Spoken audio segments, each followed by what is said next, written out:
زمانو یاد لري حسد د ځان ساتي د کینې د ځان ساتي لارې کولاو دي منزل صفا دی منزل آسان دی کله چې ستا نیت صفا ان شاء الله تعالی بیا یریږم او هیچا نه یریږم په زړه کې دې صحیح که نه په زړه کې د پیشو ساتلی پټ نه ګورې بیا انجام به دې خطرناک وي ګورې انجام دا یاد لرئ ګورئ حسد او کینه دا د انسان بدن هم خوري د انسان زړه خوري حسدي سړی همیشه دپاره ګورئ سر وهلی بر وهلی ګرځي او په ظالمانو کې مظلوم سړی تاسو لیدلی دی وایي بھائی سلفونه نقل لی وایي په ظالمانو کې مظلوم سړی تاسو لیدلی دی ظالم هم دی لیکن مظلوم هم دی ظالم خو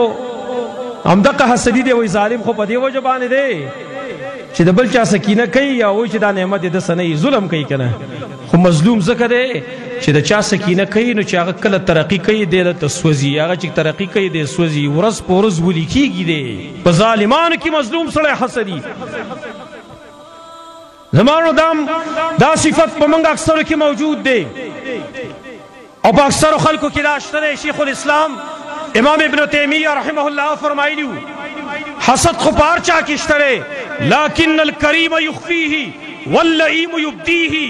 لیکن شریف سړی خپل حسد دفع کوي او پټوي رذیل سړی خپل حسد ښکاره کوي وایي کم سړی چې حسد ښکاره کوي دا د رذالت ته ډک انسان دی په دې کې د رذالت انتها نشته دی ګورئ امام ابن العماد